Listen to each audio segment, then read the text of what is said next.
Now let's spruce up the interface of our final project. I'm going to go to the last keyframe of each of our tweens and add a filter so the filters animate in with each element just as we saw in the last video. I'll come over to frame 10 where everything is complete, and I'll start with the background image. I'm going to lock everything except for that background image so it's easy to select. And I'm going to choose with my selection tool. I'm going to click on that background, and I'm going to come down to filters, and I'm going to start with adjust color. So I'm going to improve the saturation. I'm going to bring it up to, say, a value of 30. That background's a little drab.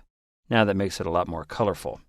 Okay, next I'm going to add another filter in the form of a bevel. So let's come up to bevel, and we'll add a pretty subtle bevel filter. Well, let's say we'll do 7 and 7 for X and Y.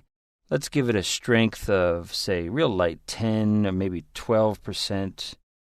And let's give it a quality of low, distance of 5, and the angle of 45 is fine. This is just going to soften it up a little bit, kind of round out the corners and give it just a little bit of height.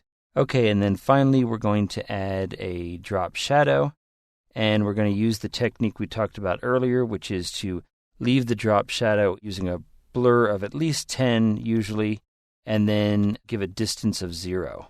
So it's shadowed all the way around. And sometimes this gives just a slightly more pleasing effect than the glow filter, and as I said earlier, it's just a matter of taste. Okay, let's lock the image and move on to the next item. Let's go up to the page area, and let's click on the page area, and in this case, we're just going to add a bevel. So let's come down to our filter tab and add the bevel, and we'll stick with our default blur and distance and so on, but let's lighten up this strength here. This is a pretty dark shadow. It's looking pretty good, like it's a big glob of snow, but it's pretty harsh. So let's bring our strength way down. Let's say maybe, 30. That sounds good. Let's see what it looks like. Yeah, that's pretty good. Maybe you might want to make it a little stronger. It's up to you. But that looks like it's elevated off the page a little bit as if it were just a big mess of snow. Okay, let's lock our page area. And let's move on to the logo. And we'll select the logo. And for the logo, let's again just add a shadow. Let's come down and bring us up to drop shadow. And let's increase our blur to 10 again in both directions. And again, drop our distance to 0. Okay, so let's review what we've done. Let's lock this for safety.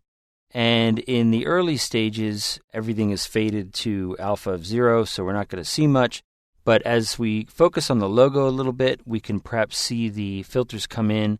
As you begin to see some opacity, you can carefully kind of see that there's nothing really around the edges here as we come in a little darker in each case. But now you can start to see the shadow come in a little bit, and then it starts to get bigger and darker as you go until finally at full swing, the shadow is a little bit larger. You can also focus in a little bit on the bevel around the snow. I'm not quite finished with the page area. I have one more frame to go, so you can see the bevel is fairly slight here, and then as I add my other frame, it comes in with a little bit more strength. So that's animating filters that brings our interface up to date, and now we can focus on blend modes.